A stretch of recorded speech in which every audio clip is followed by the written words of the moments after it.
की सरकारें सुरक्षित हैं, लेकिन आम आदमी सुरक्षित नहीं। सरकारें जितना ही ज़्यादा सुरक्षित होती हैं, आम आदमी उतना ही असुरक्षित होता है। कि दिल्ली में बिना किसी भूकंप के ऐसे ही बिल्डिंगें भरभरा कर गिर जाती हैं।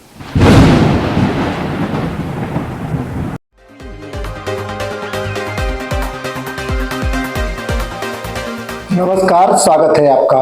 आप देख रहे हैं इन्फो पोस्ट न्यूज़। मैं हूं श्रीकांत सिंह। आज हम बात करेंगे कि किस तरीके से जगह जगह हमारे देश की सरकारें सुरक्षित हैं, लेकिन आम आदमी सुरक्षित नहीं है। दिल्ली में भी अब देखिए डबल इंजन की सरकार हो गई है, बावजूद इसके दिल्ली में आम आदमी सुरक्षित नहीं है। ये अलग बात है कि लोग एक दूसरे के ऊपर आरोप प्रत्यारोप कर लें, लेकिन सच्चाई ये है कि सरकारें जितना ही ज़्यादा सुरक्षित होती हैं, आम आदमी उतना ही असुरक्षित होता है।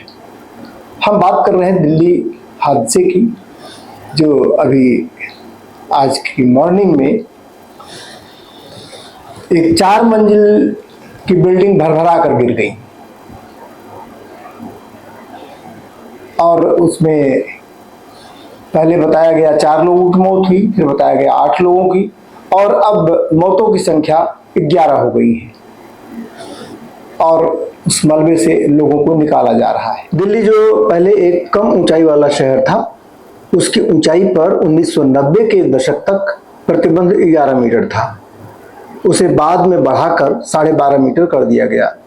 दिल्ली मास्टर प्लान 2021 के लागू होने से दिल्ली के क्षितिज में संभावित उन्नति देखी जा सकती है, जिसमें भवनों के ऊर्ध्वाधरीकरण का प्रस्ताव किया गया है, जिससे आवासों की संख्या में वृद्धि हो सकती है और कुछ पुराने वाणिज्यिक क्षेत्रों का पुनरुद्धार हो सकता है।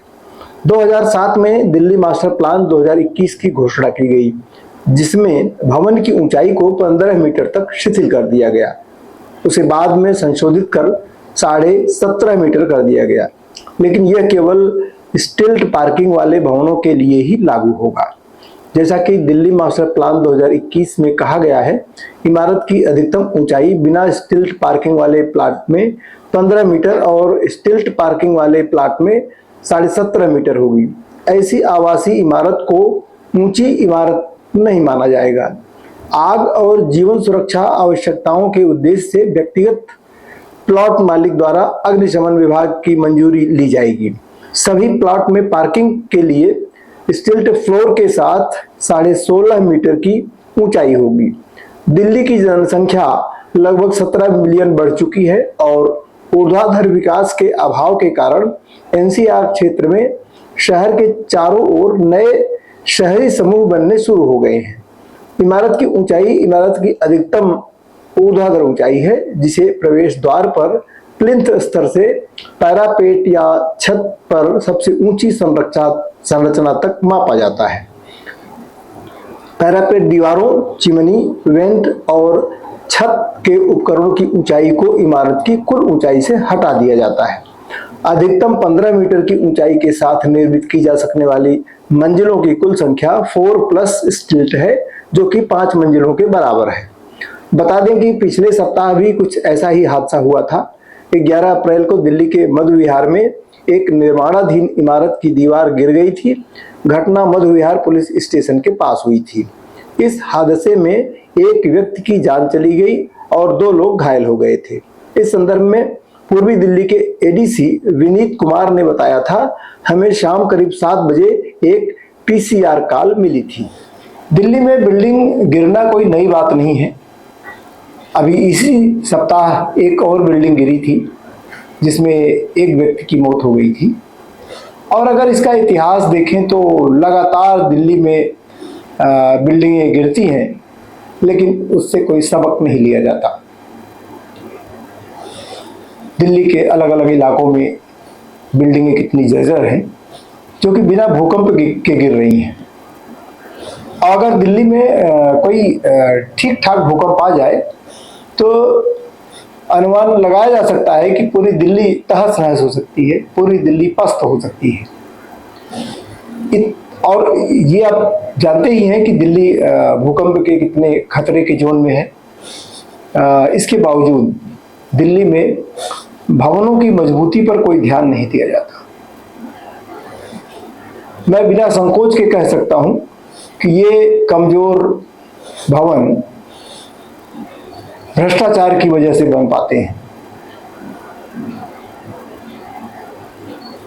भारतीय जनता पार्टी भले ही केजरीवाल पर आरोप लगा ले, केजरीवाल भारतीय जनता पार्टी पर आरोप लगा लें, लेकिन ये स्थिति लगातार बनी हुई है कि दिल्ली में बिना किसी भूकंप के ऐसे ही बिल्डिंगें भरभरा कर गिर जाती हैं। और अगर देखें इसमें तो लापरवाही चरम स्तर पर है, बहुत लापरवाही की जा रही है। आखिर कैसे कैसे ऐसी बिल्डिंगें पास हो जाती हैं? वहाँ का प्रशासन क्या कर रहा है, सरकार क्या कर रही है? क्या दिल्ली में कोई जांच हुई है? ये एक प्रश्न है कि दिल्ली में भवनों को लेकर किसी तरह की जांच हुई है, किसी तरह की चेकिंग हुई है, लेकिन आपको कहीं भी ऐसा नहीं मिलेगा कि इस पर सरकारें या प्रशासन कोई ध्यान दे रहा है।